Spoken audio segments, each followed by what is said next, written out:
E estamos de volta com o BBcast, seu podcast de automobilismo e outras nerdices. No episódio de hoje vamos falar sobre a etapa de Goiânia da Stock Car.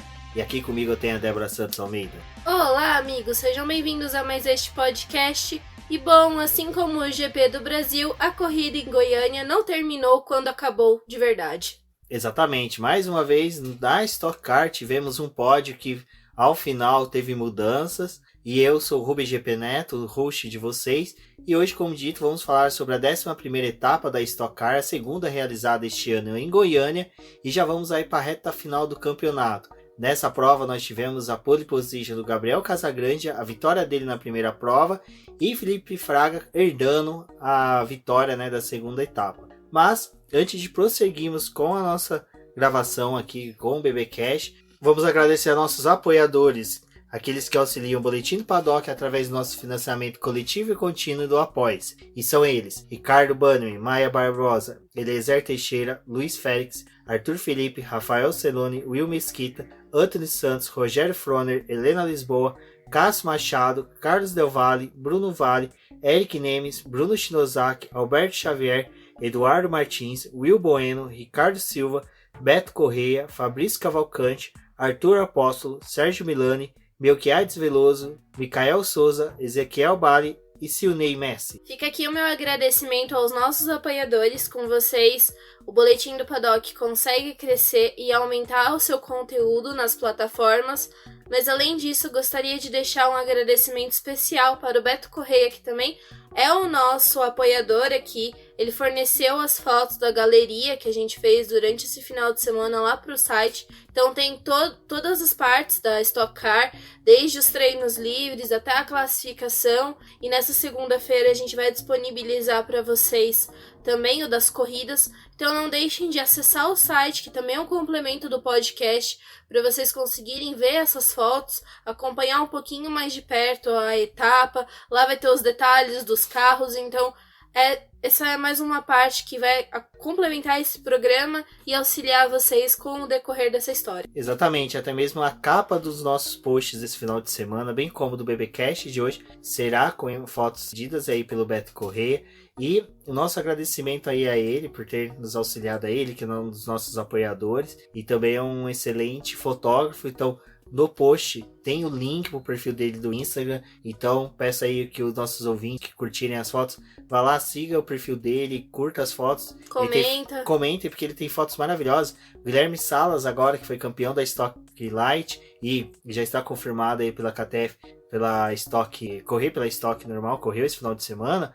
Ele tem lindas fotos de quando ele correu na Fórmula Truck, na Copa Truck. Então você vê que o Beto Correia ele faz um belo trabalho. Então vale a pena aí curtir e compartilhar o trabalho dele. Não só dele, mas de todos os nossos demais colegas aí que trabalham tanto na podosfera, com diversos podcasts, como a gente citou na etapa de Interlagos. Nós tivemos lá toda uma ovacionação, uma comoção a todos os podcasters. E aqui a gente também já pode começar a falar um pouco dos fotógrafos aí que tem auxiliados a gente bastante. O Catelan também, que é nosso ouvinte, aí auxiliou fornecendo fotos aí pra gente do Brasil. Além disso também, lá do evento do F1 Festival também, cedeu algumas fotos dele, a gente também colocou na galeria de fotos do boletim.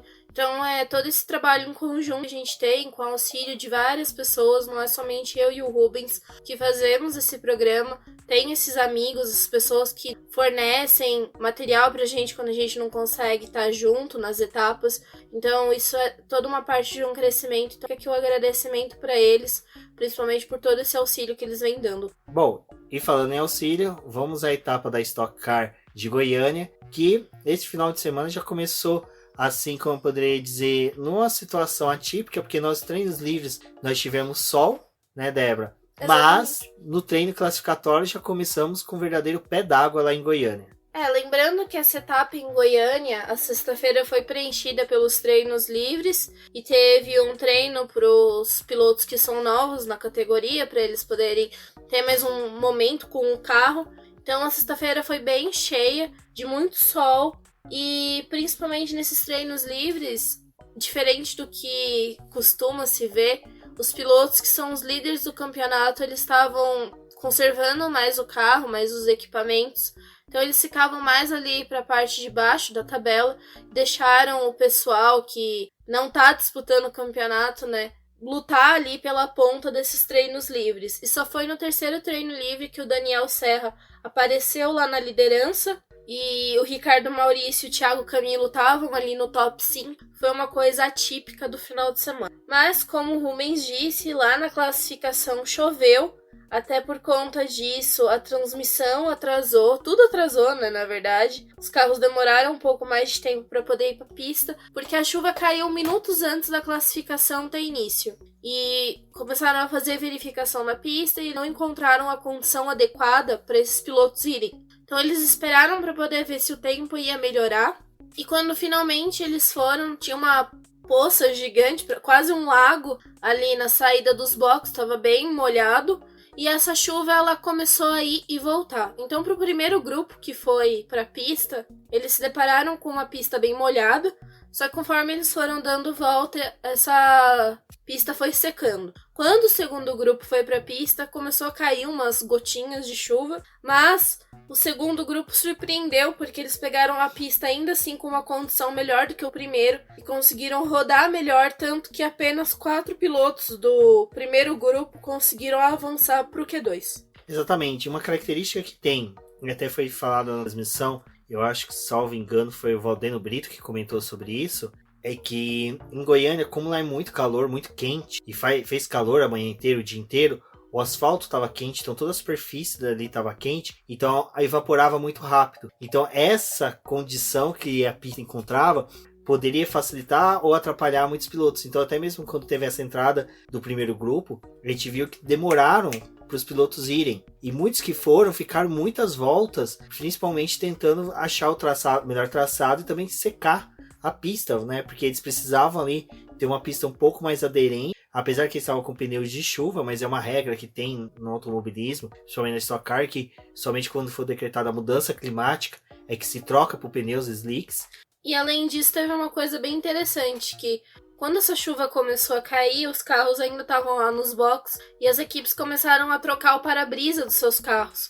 E esse para-brisa que eles colocam para quando é para chuva, ele é mais pesado do que o que é utilizado numa condição normal de pista. Isso também atrapalha, coloca mais tempo nesses carros que já estão enfrentando uma condição de pista não adequada, já estavam com o pneu de chuva que é mais lento. Então, essas voltas do começo foram bem lentas de verdade, assim, e apesar delas começarem a reduzir à medida que eles iam dando volta, ainda assim era um tempo de 1:31, que é um tempo muito alto ali para o que a gente já tinha visto nos treinos livres. Resumindo a ópera, nós tivemos aí uma sequência, né, de pilotos do grupo 2 que foram para o Q2. Isso foi algo que é bacana até mesmo para Stock Car, uma vez que a gente tem o nivelamento da categoria causada pelo mesmo chassi, mesmo motor, tudo semelhante para todos, só muda mesmo é o ajuste fino dos carros. E para quem está chegando agora, a Stock Car segue o mesmo esquema da Fórmula 1 de Q1, Q2, Q3. A única diferença é que o Q1, em decorrência do volume de carros, que nós temos em média por corrida 30 carros, nessa nós tínhamos 29, a Stock Car divide o Q1 em grupo 1 e grupo 2. E o grupo 1 são os pilotos que estão mais bem classificados no campeonato. Logo, são os pilotos que mais vencem, mais estão sempre na frente, então são os pilotos mais rápidos. E o grupo 2 não, são os que estão na segunda parte da tabela. Então com essa mistura, a gente já começava a ter um final de semana já bem promissor para a corrida de domingo. Um exemplo era o próprio Ricardo Maurício, o Binho Barrichello, que caíram nesse Q1. Então a gente tinha grandes nomes de pilotos, acho que só o Felipe Fraga, entre outros que conseguiram. Camilo. O Camilo, Felipe Fraga, que são os gigantes, o Casagrande, que conseguiram ir pro Q2. Então a gente já começava a ter uma construção de uma corrida bem empolgante, principalmente para a primeira corrida, né? Que estava sendo nas últimas etapas uma corrida bem morna, em questão de que os pilotos gostavam de guardar equipamento para a segunda prova, em decorrência da proximidade da pontuação das duas provas. Exatamente. E bom, lá no Q2, esses 15 carros foram para a pista juntos para poder definir os 6 melhores, que conseguiriam ter as melhores posições ali para a largada do domingo. E com isso a gente teve o César Ramos Felipe Fraga, o Guga Lima, o Lucas Forest, o Thiago Camilo e o Gabriel Casagrande disputando a pole. Foi bem interessante porque o tempo do César Ramos foi um dos melhores desses primeiros pilotos que foram para a pista. E lá pro final, o Gabriel Casagrande fez o melhor tempo, que foi 1:26.396. O Thiago Camilo tentou bater o tempo dele, mas não conseguiu, ficou com 1:26.568. Para essa parte do Q3 foi bem interessante porque os comissários decidiram que esses pilotos podiam fazer a troca do pneu já para a pista seca, porque já tinha uma condição para eles conseguirem andar com esses compostos. Porém, ficou aquela dúvida se todo mundo ia de fato fazer a troca, porque partindo da questão de que o carro já estava com ajuste com o pneu de chuva, talvez não fosse tão adequado trocar, né, e colocar o pneu de pista seca, porque eles não poderiam mexer nesse ajuste do carro, que é uma coisa que já foi configurada lá desde o começo. Então ela é feita para classificação, mas você não pode ficar mudando. E depois o Giafone até explicou que é mais fácil você fazer a troca de um pneu de chuva para um pneu de pista seca, porque ainda assim os ajustes conseguem meio que se valer para os dois pneus, mas é muito difícil você começar uma classificação com um pneu de pista seca e utilizar o de pista molhada, porque essa configuração já não bate quando ela é trocada nesses compostos. E todo mundo foi lá trocando. O Thiago Camilo foi o que levou mais tempo, porque acho que ele estava analisando, vendo se ia de fato começar a cair uns pingos ali na pista. E quando o Felipe Fraga ou foi o Guga Lima, agora eu não me recordo certinho, mas quando um desses dois foi, ainda caiu umas gotas de chuva, mas já estava todo mundo com o pneu seco e eles mantiveram e continuaram a etapa da classificação já sem a chuva. Como a gente falou, ela indo e voltando em algumas partes, mas o pessoal já conseguindo virar tempos melhores, porque a pista já estava numa condição melhor. E nessa busca aí pela melhor volta, o Thiago Camilo é um piloto que, sem sombra de dúvida, esse ano sobrou bastante nas classificações, mas quem, como diria Bruno Fonseca, a estrela brilhou muito mais nessa classificação foi o Gabriel Casagrande, que, como a gente vem falando aí nos últimos BBcast, é um piloto aí que tá em destaque, tá em uma ascensão muito boa dentro da categoria. Ele aproveita os melhores espaços, né? E ele é um piloto recente a fazer pole, porque o Gabriel Casagrande conseguiu 2 poles esse ano, essa foi a segunda, e nessa ele conseguiu reverter em vitória, né? Essa daqui, como a gente vai comentar daqui a pouco referente à primeira prova, ele consegue reverter, mas eu acho que foi muito mais porque ele se adaptou muito bem à pista de Goiânia. O Gabriel Casagrande, a gente vai ver também nas outras 2 provas, em que ele não teve desgaste de equipamento. Então, ele tocou fino mesmo, ele foi o piloto assim que realmente teve um destaque nas 2 provas, mas na classificação ele obteve no momento ali que foi crucial, porque ele conseguiu tirar o melhor proveito de uma pista em que era nitidamente úmida, e ele estava com pneu de pista seca e conseguiu superar o Thiago Camilo, que o Thiago Camilo também estava virando bem. A condição de pista do Casagrande para o Thiago Camilo não foi tão distante uma da outra. A diferença deles acho que a gente já pode até começar a falar da primeira corrida, mas desde o momento que teve a largada até as outras voltas que tiveram em sucessão, né, depois da largada, a distância do Gabriel Casagrande para o Thiago Camilo não era grande. Ela ficou bem pequena. E pensando assim, pilotos andando às vezes a menos de 1 segundo, na Stock Car esse 1 segundo é difícil ainda para você conseguir tirar e chegar no carro da frente. Então era uma distância pequena, qualquer erro do Gabriel Casagrande poderia reverter numa chegada do Thiago Camilo até o momento ali da parada nos box. Então foi um começo de prova bem intenso para os dois. Porém, antes de prosseguirmos referente à corrida, eu acho que seria interessante só ressaltar que 2 pilotos que estavam entre os 10 primeiros colocados, que eu acho que tiveram um final de semana de destaque também, que foi o Nelson Piquet e o Guilherme Salas, que, como eu disse, retornava para a categoria, que conseguia ali colocar o carro, né, entre os 10 primeiros colocados na largada. Antes deles completarem a primeira volta, lá na curva 0, o Marcel Coletta acabou rodando e ocasionou numa batida com o Rafael Suzuki, e a Bia Figueiredo, que estava vindo logo atrás, não conseguiu se livrar dos dois, bateu em cheio no carro do Coletta. Então o carro da Bia Figueiredo ficou completamente destroçado e com isso o safety car foi ativo. Ele entrou na pista para poder fazer a limpeza e remover os carros que tinham ficado e ele permaneceu por cerca de 10 minutos, porque a relargada mesmo ela só aconteceu lá restando 30 minutos para o término da prova. E dessa forma, o Casagrande ia ter que largar mais uma vez, defender a primeira posição do Thiago Camilo. Então ele, assim que teve a relargada, ele começou a fechar o Thiago Camilo, mas em pouquíssimo tempo ele conseguiu abrir uma vantagem para o Thiago Camilo e passou a manter essa primeira posição em segurança. O que foi interessante nesse momento da transmissão é que eles cortaram para a câmera on-board do Rubinho Barrichello.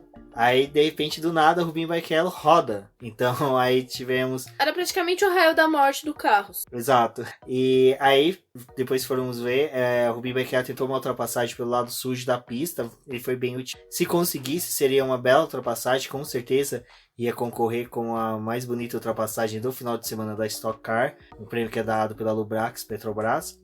Mas só que infelizmente não foi possível. Ali ele acabou rodando em um... Eu não cheguei a entender se houve um contato direto com o Diego Nunes da KTF, mas... O ângulo da câmera que colocaram na transmissão não era tão bom para poder definir se tinha sido mesmo um toque ou se foi porque o Rubinho pegou o lado ruim da pista, foi extremamente otimista e acabou rodando. Mas o fato que acabou, dificultando um pouco a prova dele e pouco tempo depois o Gaetano de Mauro apareceu com o pneu furado. E aí ele já foi para os boxes, realizou a troca dele, só que na Stock Car se você realiza uma troca de pneu ou faz o reabastecimento fora da janela dos boxes, de qualquer forma, quando tem a janela dos boxes aberta, é necessário você ir e realizar a troca de outro composto ou fazer o reabastecimento. Então, essa primeira parada que o Gaetano fez não valeu de nada. E, fora isso, a gente teve mais um abandono, que acho que é um dos abandonos mais trágicos aí, que foi o do Max Wilson, que já estava tendo um final de semana difícil.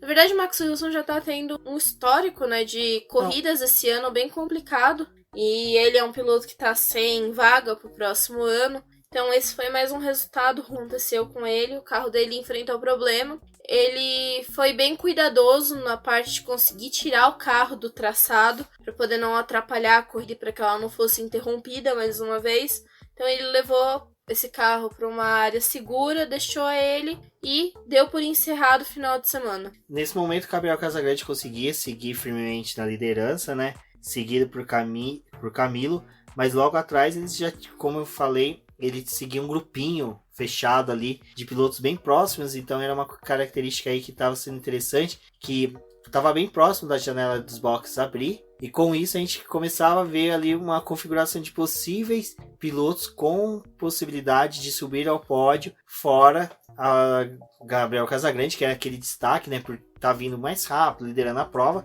Então a segunda e terceira posição ali já se encontrava ameaçada por números concorrentes que estavam, como poder dizer, menos de 2-3 segundos de diferença, o que o pit stop aí pode retirar facilmente. O Lapena ele começou a segurar, o pessoal que estava vindo atrás dele. Ele era o 7º colocado, então todo mundo que estava vindo atrás dele estava tendo dificuldade para poder conseguir ultrapassar ele e também fazer as disputas entre eles, então foi formando aquele famoso trenzinho. Até que teve a abertura dos boxes lá na volta 12 e rapidamente alguns pilotos começaram a entrar nos boxes, mas os líderes mesmo deixaram mais para as últimas voltas. O Thiago Camilo mesmo, ele foi apenas na última volta, ele ficou um tempão na pista e a parada dele não foi tão boa. Com isso, se ele estava tentando pegar a posição que era do Casagrande, não surtiu efeito, mas a estrutura ali da parada dele, apesar de no primeiro momento parecer que não tinha sido tão boa,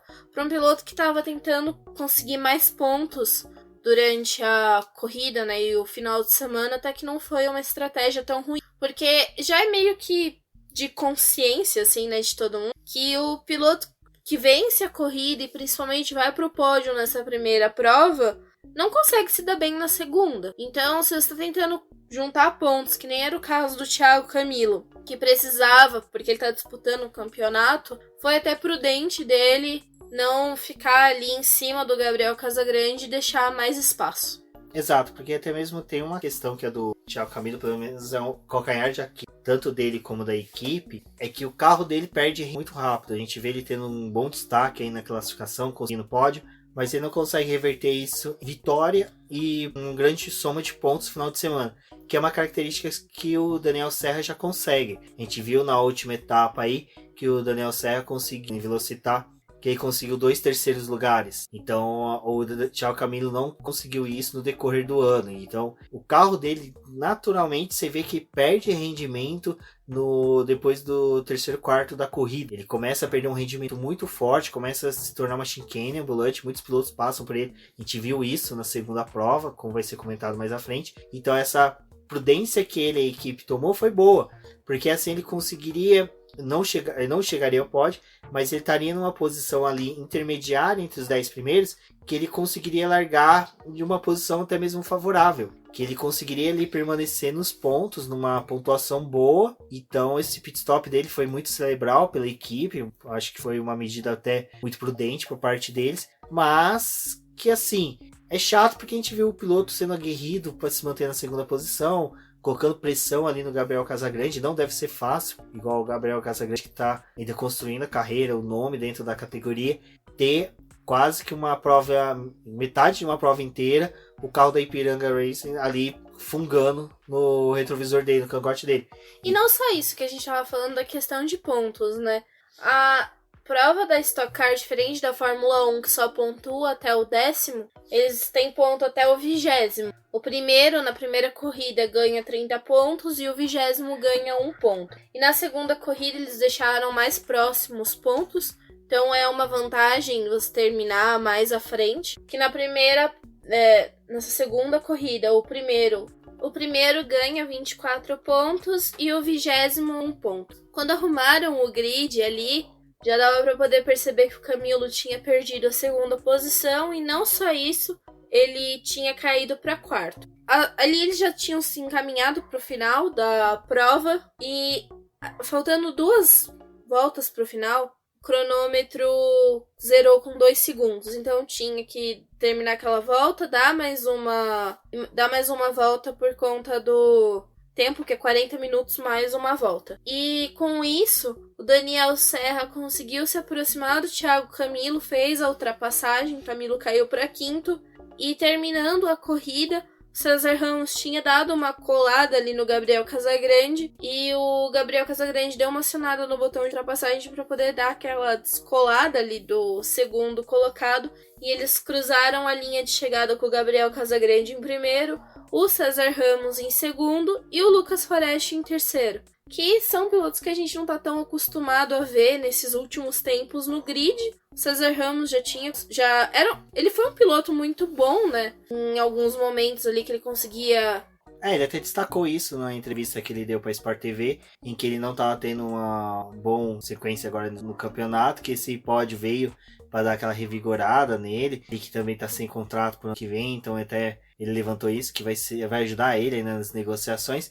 Ele é um piloto consistente. Eu acho que o que é legal da Stock Car é que ela é uma categoria que muitas vezes dá oportunidade, o pódio não reflete realmente os melhores que foram em corrida. É ao contrário de muitas categorias, em que os 3 primeiros realmente são os melhores, mas muitas vezes... O Sérgio Maurício que falou isso, né? Ou foi o Giafone, foi um dos dois. Que falou que na Fórmula 1 a gente tem 3 equipes, os 6 primeiros lugares geralmente são ocupados por esses, já tá definido. E o que a gente vê a luta é o melhor do resto, né? Não vê que nem na Stock Car que existe a oportunidade, e principalmente por conta de um grid que veio já marcado pela chuva, que deu uma mexida ali nele, fornecia algo diferente, principalmente para essa primeira prova. Não, e tinha uma outra questão que era também, você não tinha os 3 primeiros que disputavam o campeonato nas primeiras posições. A gente começava o quê? Com o Daniel Serra na 5ª colocação, já na 4ª, desculpa, brigando ali com o Camilo, que chegou na 5ª posição. Então tinha o Fraga também, que chegou na 6ª posição. Então a gente tinha ali os melhores do campeonato bem atrás. Então isso que é legal da Stock Car, que a gente não tem aquela mesmice dos mesmos pódios, dos mesmos vencedores. E o Daniel Serra, ele nem chegou a disputar a classificação, né? Então isso também já era bem interessante. E como nossos ouvintes já conhecem, a segunda prova de um final de semana de etapa da Stock Car, ela tem os 10 primeiras posições invertidas. Ou seja, o 10º vai para primeiro e assim consecutivamente vai se tornando as posições. É algo interessante porque até mesmo algo que a gente vê ao decorrer da primeira prova é que quando já se estabelece ali os 3, 4 primeiros, os pilotos mais atrás começam já a traçar táticas para poder conseguirem uma melhor colocação na segunda prova, que é fazer uma parada um pouco mais demorada, colocar mais gasolina, fazer uma troca maior de número de pneus, já que obrigatoriamente por parada na janela de pit stops você tem que colocar pelo menos um pneu no carro, fazer a troca de um pneu. Então, com isso, a gente já tem, né, toda uma mudança ali que começa a ter uma otimização para uma corrida um pouco mais emocionante na segunda prova. E com a mudança, né, das posições para a segunda prova, os 10 primeiros colocados ficaram assim, com Júlio Campos em primeiro, Valdeno Brito em segundo, então nós tínhamos ali uma primeira... Fila da Prati? A primeira fila já era da Prati, seguido por Guilherme Salas, Nelsinho Piquet, Felipe Fraga, Thiago Camilo, Daniel Serra, o Forest, Ramos e Casagrande. Então você vê que os 3 primeiros foram jogados lá pro fundo, então a gente já tem aí já um começo ali de uma possibilidade de uma corrida um pouco mais emocionante, porque, como eu disse, a gente tinha ali pilotos que eram bem rápidos, que estavam vindo um pouco mais atrás na largada. E antes do início da prova, teve a votação do fanpush que foi encerrada, e assim os pilotos que ganharam um botão de ultrapassagem a mais foi o Abreu, Casagrande, o Felipe Fraga, o Júlio Campos, o Daniel Serra e o Bruno Batista. O reflexo da última vitória do Bruno Batista foi a conta dele agora do fanpush, que foi a última votação do ano. Lembrando que na etapa da Stock Car da final da temporada não vai ter votação por ser corrida única, então tem toda essa decisão ainda da Stock Car. Eu fiquei surpreso, eu acho que eles deveriam ter deixado aberto e com todos os concorrentes, independente se ganhou na última ou não, para poder participar,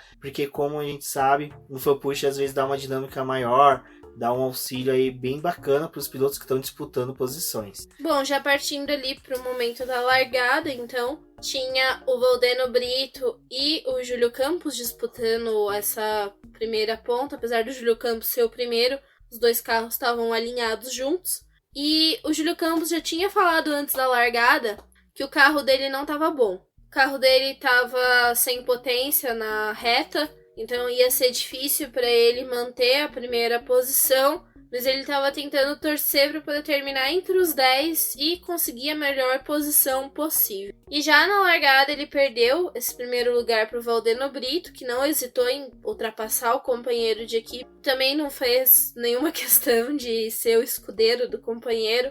Então ele já assumiu essa primeira posição e o Campos, que estava ali na segunda posição, se envolveu num toque com o Nelsinho Piquet.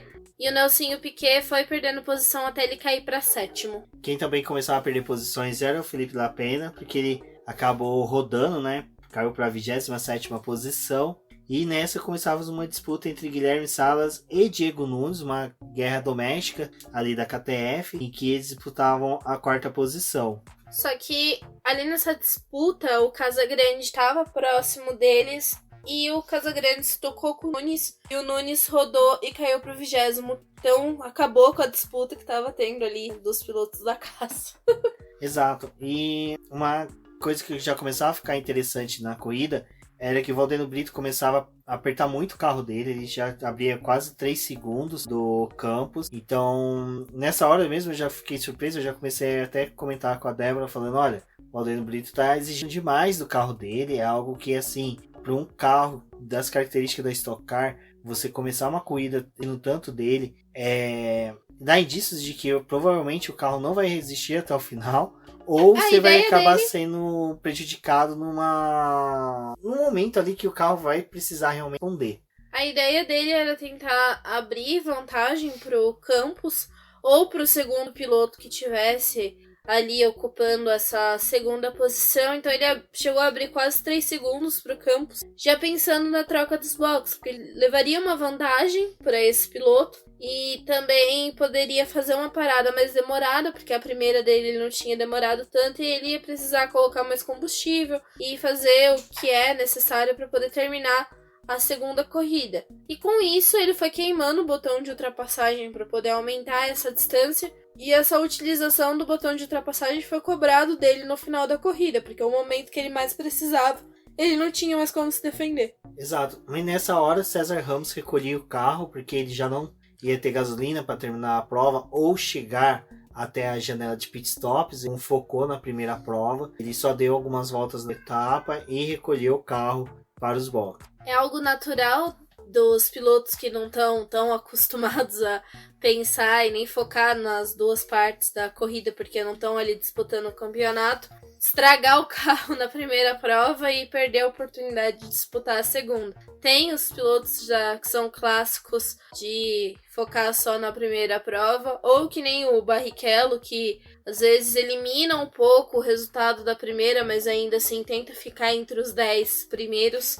e foca mais na segunda corrida para poder conseguir uma vitória. E nesse momento chegava aquela fase em que eu comentei agora há pouco, em que o carro do Thiago Camilo começa a entregar as pontas, porque infelizmente o carro da Ipiranga Racing, quando chega essa segunda prova, não consegue manter o rendimento, não consegue manter um bom. Então ele pegou e a gente começava a ver ele ter uma disputa com o Ricardo Zonta, né? O piloto da Shell Power conseguiu fazer a ultrapassagem e já começava a deixar o caminho de franco aberto ali para os demais pilotos. O Camilo ele ainda tentou se segurar, subir um pouco, mas depois voltou a cair o que ele tinha tentado remar no começo da prova, e foi o que o Rubens falou, ele já perdeu um rendimento e não conseguia mais espaço ali na pista. Até mesmo ele começou a perder tanto rendimento que logo depois o Bruno Batista conseguiu ultrapassar ele e o Daniel Serra já encostava nele para poder fazer uma disputa por posições até a abertura de box. Os boxes, quando foram abertos, vários pilotos já começaram a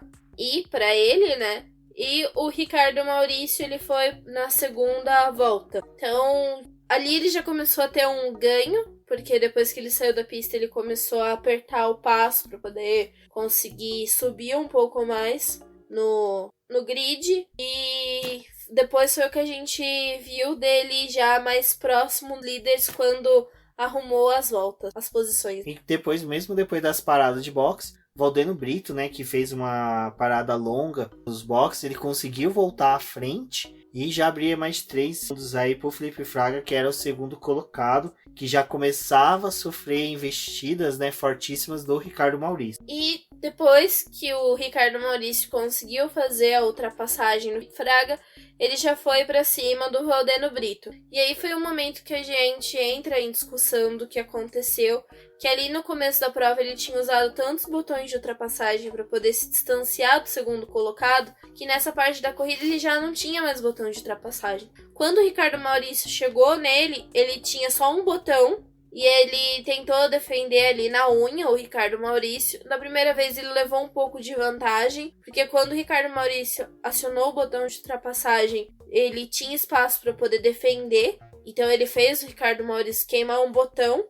Só que logo depois os dois acionaram um botão de ultrapassagem. E quando o Ricardo Maurício conseguiu fazer a ultrapassagem e se tornar o líder, o Valdeno Brito não tinha mais botão para poder conseguir dar o troco no Ricardo Maurício e ficar aquela guerra, né, que em várias corridas acontece dos pilotos acionarem os botões de ultrapassagem diferentes, trocarem a primeira posição e ela ficar sendo decidida ali mais para a última volta, no momento que o piloto, né, o melhor piloto consegue acionar o botão de ultrapassagem. Então ele não tinha mais isso. Com isso também ele passou a ser um alvo fácil na pista, porque o Fraga que estava logo atrás tinha botão de ultrapassagem, então ele podia se aproximar. E ali na última volta mesmo, que foi, acho que o problema do Valdeno Brito, porque o Ricardo Maurício cruzou a linha de chegada na primeira posição, ele foi ultrapassado pelo Felipe Fraga, mas além disso ele perdeu a posição para o Nelsinho Piquet. Exato, eu acho que numa discussão de bar entre Lewis Hamilton e Nelson Piquet, Lewis Hamilton viraria pro Nelson e falar, pô, quase ultrapassei o Gasly no final antes da linha de chegada. Nelson Piquet vira pro Lewis Hamilton e fala: segure minha cerveja que agora eu vou te contar como foi em Goiânia, eu disputando posição com o Valdeno Brito. Que foi uma chegada, sim, muito apertada, foi sensacional. O Valdeno ainda tentou, né, jogar o carro pra cima. Não jogar o carro, o Valdeno mas ele quase valdenou, né? Vamos falar dessa forma. Porque ele tentou fechar de todas as formas a porta ali pro Nelson Piquet, mas Nelson Piquet foi sábio e conseguiu fazer a ultrapassagem de forma limpa. A imagem, voltando aí a falar do filme Carros, um dos meus favoritos, praticamente colocou a língua pra fora pra poder dar a diferença, conseguindo passar na frente do Valdeno. Eu acho que o Nelson Piquet usou bastante do Floratil pra poder estar bem aliviado ali para conseguir essa ultrapassagem no Valdeno Brito, mas assim, foi uma volta final muito bacana, mas aí eu acho que essa final acho que teria ficado bem melhor se não fosse a ocorrência que aconteceu um pouco depois do final da corrida. Um pouco depois não, né? Demorou bastante tempo para poder ser decidida, né? Na verdade, não se falou sobre isso durante a corrida, foi o Ricardo Maurício ter corrido com a luz do freio não funcionando. Esse é um dos itens de segurança e exigidos pelo regulamento que esteja funcionando. O que num carro de GT é meio estranho você exigir que uma peça de segurança que fica exposta funcione o tempo todo. A gente sabe que Stock Car a todo momento tem toques. Então, só para contextualizar aí para o nosso ouvinte, pouco após o término da corrida, o Ricardo Maurício foi desclassificado em decorrência da luz de freio dele estar queimada, não funcionar durante a corrida. Isso já aconteceu um tempo atrás com o Cacá Bueno, com o Attila Abreu. Mas assim, nos dois casos, o do Cacá Bueno ele demonstrou que o carro dele teve uma pancada na traseira, então a luz ficou com mau contato. O do Attila Abreu também teve uma discussão sobre essa. O Ricardo Maurício já levantou essa questão, falando que houve uma pancada no carro dele atrás e sofreu uma batida e isso fez com que a luz desligasse. Então é complicado você exigir de um carro de turismo que uma peça que fica exposta, ela tem que ficar funcionando perfeitamente durante toda a corrida, sendo que, tipo, não é possível, principalmente essas lanternas que ficam ali atrás e são facilmente abarroadas quando o carro... Na verdade, a parte traseira dos carros da Stock Car foi o que eles estavam comentando também na transmissão. É muito difícil do carro começar e terminar a prova sem ter tido nenhuma avaria. Natural que esses carros tenham problemas no final da prova. Então tem muita peça ali que ela já é feita de uma forma para ela poder se soltar se tiver toque, para poder não ficar... Essa foi a sonorização do meu gato simulando uma batida de Stock Car, um pouco mais agressiva, mas tudo bem. E como a gente tava falando, a peça desses carros às vezes se solta para poder não ficar danificando ou pegar possivelmente um pneu e furar. Então tem algumas partes que acabam se soltando ali, né? Mas o que aconteceu ali, tipo, é uma parte que se foi por conta de uma batida, você não tem muito que fazer, não é o piloto que é responsável pelo que aconteceu. Exato, e com isso a gente teve um pódio que foi fotografado, foi filmado e depois, tempos depois, a gente tem uma mudança desse pódio. Em que... Tirou a vitória de novo do... Não, tiramos a vitória, foi tirado, tiramos não, porque eu não tirou a vitória de ninguém. Tiraram a vitória do Ricardo Maurício, passaram pro Fui Fraga, aonde que poderia ter tido toda a festa pelo piloto, pela equipe, enfim, toda aquela coisa que a gente comentou no BBcast sobre o GP do Brasil, e que deve ser muito chato você ter o box da outra equipe, tirar o troféu, e nesse caso a gente teve que ter o Felipe Fraga indo no box do Ricardo Maurício, pegando o troféu para ele, indo entregar o dele pro Nelson Piquet entregando pro Valdeno Brito. Então foi um troca-troca ali de troféus que não deve ter sido muito amigável no autódromo. Acho que a parte mais ruim é que você tem um registro de uma coisa que aconteceu, no final das contas ela não aconteceu daquela forma. Então talvez tomar uma decisão antes de deixar os pilotos ir pro pódio na Fórmula 1 foi algo que já tinha acontecido uma vez, que eles tiraram o Verstappen, dessa vez não. Limaram a oportunidade da McLaren estar ali com o pessoal para poder comemorar realmente. E da Stock Car a gente nem teve isso, né? Não teve o Valdeno Brito terceiro lugar do pódio, teve o Ricardo Maurício perdendo a posição. Levou um tempo para poder isso ser decidido e a gente não sabe como que a equipe vai reagir, mas pode ser que tenha uma outra alteração de novo. Elas podem recorrer, acredito que a equipe vai recorrer, porque até mesmo o Ricardo Maurício agora perde um pouco de distanciamento, ganha, né, na verdade, um distanciamento maior para o Daniel Serra, então já começa a mexer até mesmo com o campeonato. Da equipe, né, em si, porque eles teriam, dependendo de como terminar, Interlagos, os 2 carros ocupando a primeira e a segunda posição, né? E com essa decisão tem que torcer para que o Ricardo Maurício tenha um desenvolvimento melhor para ele poder voltar a assumir a vice-liderança. O que eu entro também na questão é que como nós tivemos uma disputa final ali bem interessante, acho que se tivesse sido visto durante a corrida, o Ricardo Maurício tá com a lanterna, recolha pros boxes, faça alguma coisa, nas paradas dos boxes deles, eles deveriam ter tentado resolver. A gente teria ali talvez aquela chegada final um pouco diferente, né? Então eu acho que todas essas questões acho que tem que começar a ser repensada pelas categorias. Você vê, a gente semana passada estava falando sobre isso da Fórmula 1, que é a maior categoria de todas, agora estamos falando da Stock Car. A Fórmula E teve isso final de semana também, teve um pódio que alterou após a corrida. Então eu acho que essas mudanças pós-GP estão ficando um pouco chata. O público começa a ficar meio, ressabido de, vai ser esse mesmo resultado até o final. Então, são coisas a se pensar, faz parte da evolução das categorias. Não que seja quando a corrida acaba você deixa de acompanhar, não. Todo mundo ainda fica ligado para poder ver, você quer ver fala do piloto que você gosta, quer acompanhar outras coisas da categoria que tem, mas aí nesse cenário que a gente tá tendo, você fica pensando no final da corrida se aquele grid vai ser mantido daquela forma ou se vai ter alteração. Eu acho que poderia ter uma preocupação diferente com relação ao término das corridas, que não uma mudança por punição, porque foi decidido algo depois que a prova acabou. Eu acho que tudo isso entra em questionamentos, acho que é interessante, é uma pauta bem legal aí para se levar adiante. Como eu disse, é uma lanterna, é um item de segurança, mas é um item de segurança tão frágil que ele, não alterou em nada o desempenho do carro. Não era algo que dava uma vantagem. Isso não dava uma vantagem pro Ricardo Maurício. Então... não foi um acionamento de botão de passagem no momento errado, não foi uma queima de largada, não foi algo que deu uma vantagem para ele, só foi um fim de sinalização que a gente pode dizer que não estava funcionando ali. Exato. Então, agora, próxima etapa, Stock Car em Interlagos, afinal, com uma corrida única, pontuação dobrada.